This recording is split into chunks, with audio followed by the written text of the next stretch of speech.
Acabamos la semana hablando de las viejas historias de Mérida, sobre todo aquellas concernientes al pasado siglo, al siglo XX. Bienvenidos a esta sección de la Picota de Historias de Mérida, en el que contamos con la presencia, como siempre, de nuestro compañero y amigo Fernando Delgado. Buenas noches, Fernando. ¿Qué tal? Bienvenido. Muy bien. Bueno, tenemos como libro de cabecera, totalmente aquí, este tercer tomo de los viejos escenarios emeritenses, que ya la pasada semana comentábamos que se había ampliado una segunda edición y que vamos a ir repasando en este espacio. Hoy vamos a dedicar nuestro programa a la presencia de los militares en Mérida. Una presencia de los militares, Fernando, que comienza a gestarse en el siglo XIX, ¿no? Sí, a finales del siglo XIX es cuando comienzan a la petición, porque hay posibilidades de que sean 7 las ciudades que pueden obtenerlo. Entonces Mérida la pide. Y curiosamente, pasan algunos años y en el año 1917 es cuando deciden de que Mérida sea una de las 7. Tenemos que tener en cuenta que Mérida, pero que había ciudades como Córdoba, Murcia, Gerona, Huesca, en Santiago de Compostela, es decir, que había grandes ciudades, y Mérida fue la primera, el 2 de febrero de 1917, cuando... 17 o 18. 18.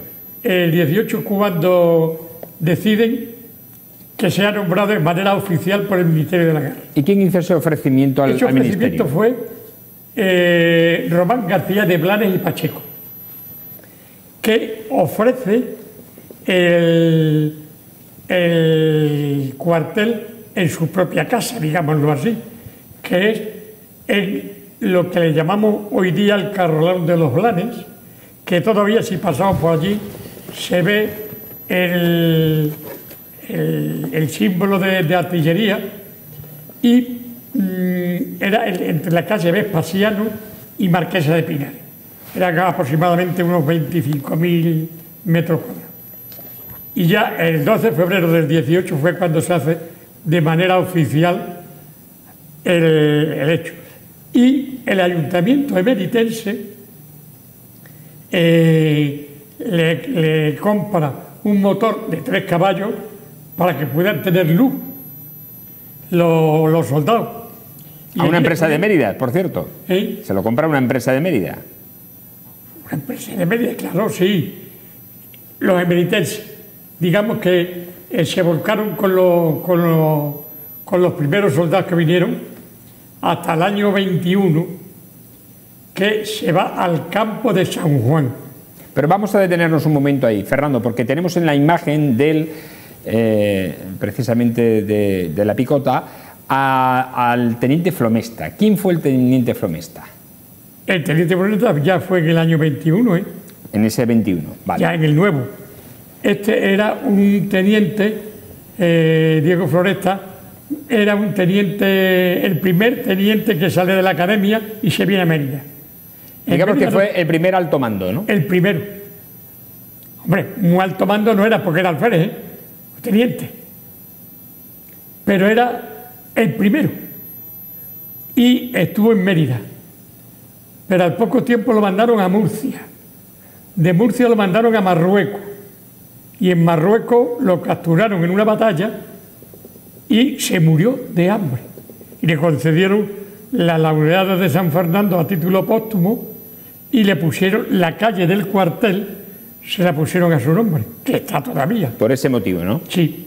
Vale. Entonces se fueron... Y está también en la plazoleta del cuartel de artillería de Botoa. También se llama así. Decía que has contado ya el traslado al campo de San Juan, que es lo que conocemos ahora, los terrenos del cuartel. Antes de esto, el Ayuntamiento de Mérida le concede al regimiento, digamos, su estandarte, que lo bordan aquí en Mérida, y esto, la madrina fue Margarita García de Blanes y Pacheco, hermana de Román. Y se hizo en la Plaza de la Constitución, que hoy es la Plaza de España, una semana de celebración, con misa y con todo. O sea que aquello fue realmente muy sonado. Bueno, y aquí tenemos un anuncio de un periódico de la época, ¿no?, en el que se anunciaba la entrega del cuartel de Hernán Cortés. Sí, bueno, la entrega de Hernán Cortés fue, como ya decimos, el año 21, y fue Nicomedes Alcoy el ingeniero que lo detalló. Eran unos 50.000 aproximadamente metros cuadrados. Mitad y mitad era del ayuntamiento y la otra mitad eran de particulares que el ayuntamiento los expropió y que constituyó el cuartel. El cuartel, Frank, estaba rodeado de un enorme muro donde allí hubo muchos fusilamientos en la guerra, y un muro enorme para que nadie pudiera ver nada del cuartel, aparte de que había 2 garitas donde estaban vigilando los soldados a cualquiera que pasara. O sea que el cuartel estaba perfectamente controlado. Esos terrenos, Fernando, esos terrenos de San Juan, que por cierto se llama así también la Rambla de la Mártir Santa Eulalia, sí, era el arrabal de San Juan, ¿no? El arrabal de San Juan, que caía ahí, que terminaba ahí. Que terminaba ahí, efectivamente. ¿Y cómo se gestó la construcción de este cuartel? Los terrenos, digo, la adquisición de esos terrenos. Esos terrenos se expropiaron por parte del ayuntamiento. Curiosamente, Frank, el alcalde de entonces era Baldomero Díaz de Entresoto, que después fue juez. Y la comisión de memoria histórica, haciendo gala de su enorme sapiencia, pues quitó el nombre de la calle, o intentó quitar el nombre de la calle de Baldomero Díaz de Entresoto por ser alcalde de la República. Sí, fue alcalde de la República en 1921, en la dictadura de Primo de Rivera. Que no era república, claro. O sea, que la metedura... Bueno, pues todavía no está puesto el nombre, lo quitaron. De qué manera no lo sé, pero lo quitaron.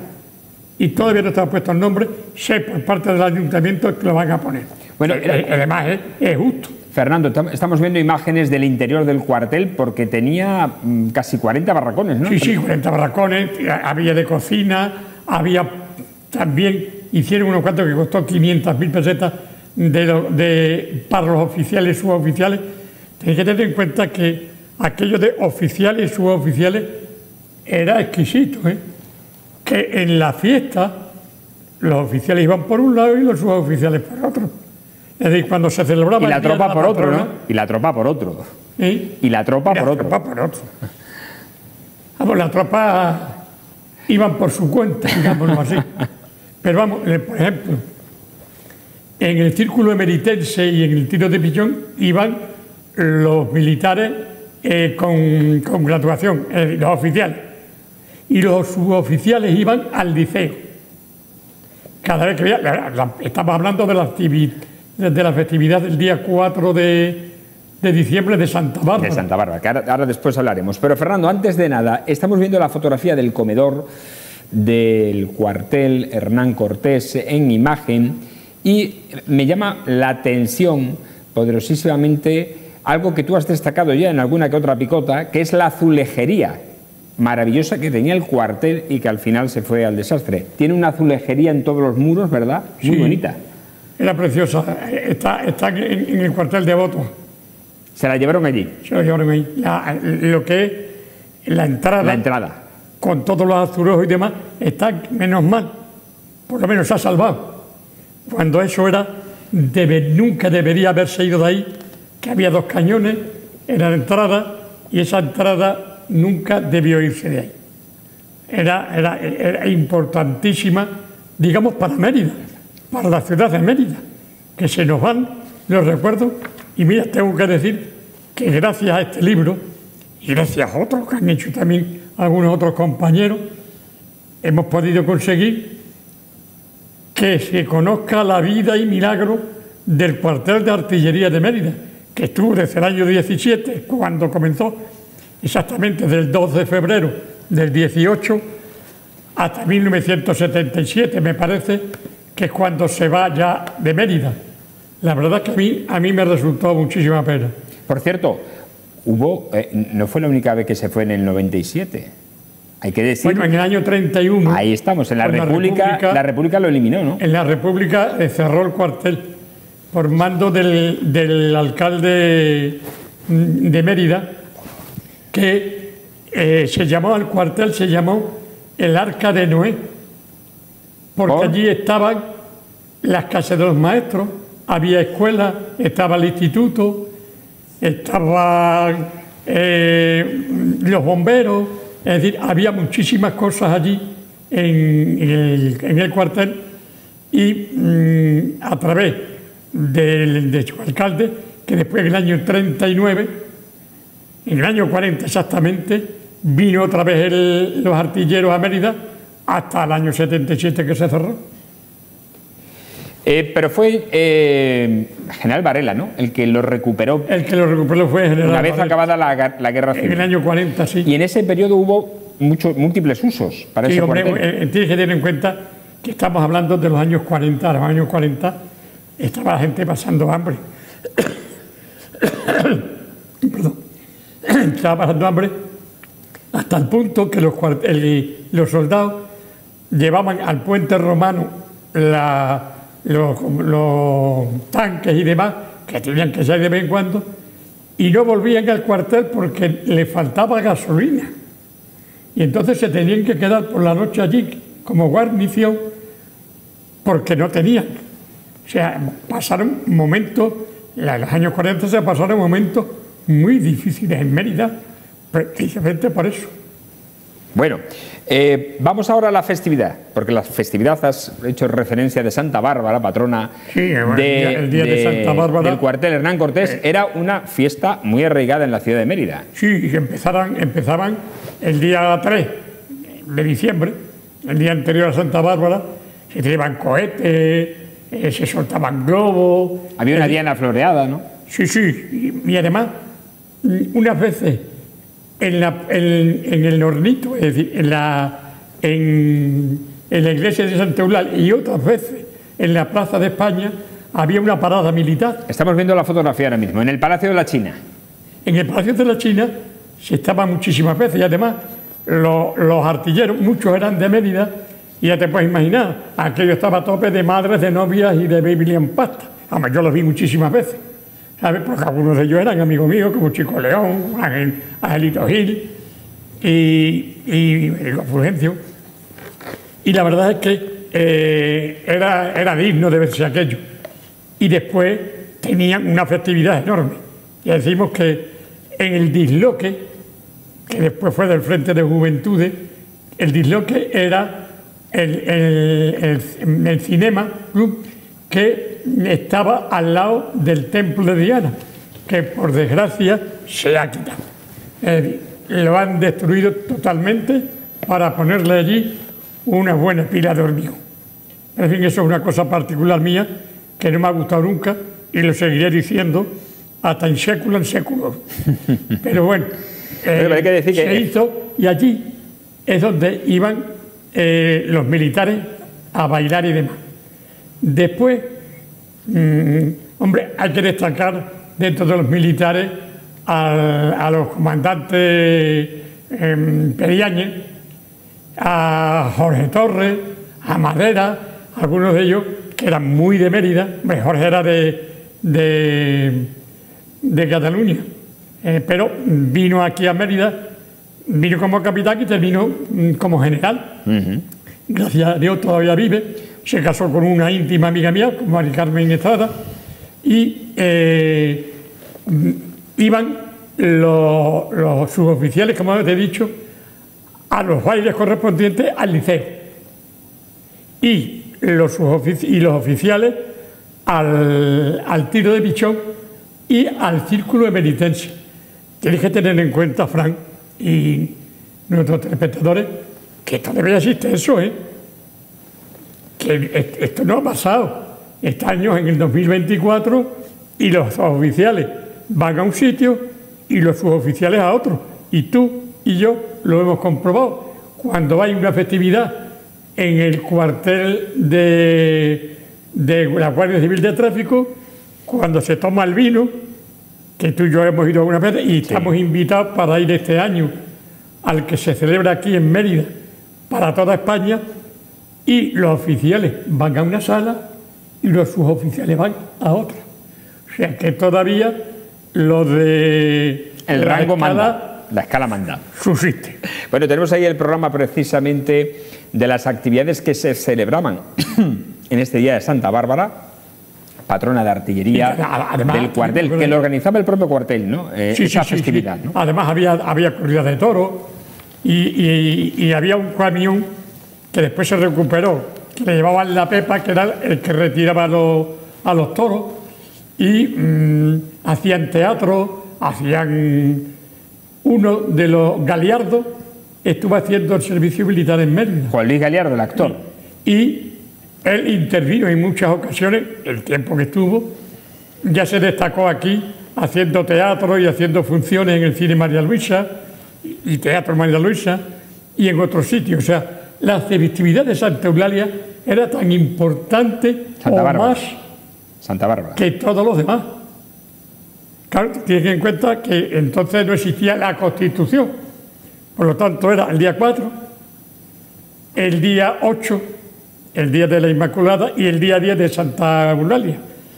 Pero no estaba el 6 la Constitución porque el primero no se había aprobado todavía, ni estábamos en esta época. Ahí tenemos el camión tirando de la vaquilla, precisamente. Sí, eso era curiosísimo. Bueno, ha sido fantástica la historia de la presencia militar hasta el año 97. Sí. Desgraciadamente. Curiosamente, qué pena Antonio Vélez ayer mismo lo dijo aquí en este espacio, en este programa de La Picota, que él dejó comprado Las Rozas, una finca grande, para que se trasladase allí el cuartel, pero finalmente no fue así y se lo llevaron a Badajoz. Hay cosas que es mejor callarse, porque ahí hubo muchas cosas que se pudieron impedir y no se impidieron.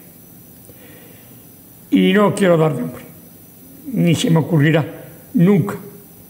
Pero el cuartel de aquí se pudo evitar. ¿El traslado? Sí. O sea, que podía haberse quedado. Se pudo evitar. Pero nadie le echan siempre la culpa a una persona, y estoy convencida que no la tenía, que era Alberto Elías Sausol, que era ministro de Defensa. No la tuvo. No la tuvo. Porque él era muy emeritense.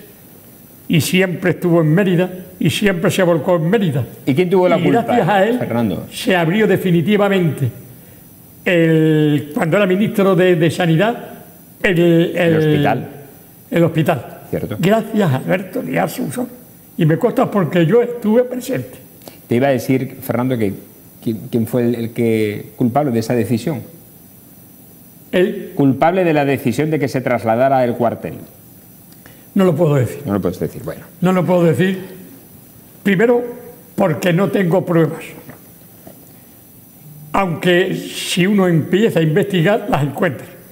Las encuentra porque la prensa de aquella época se hace eco de algunas de las cosas.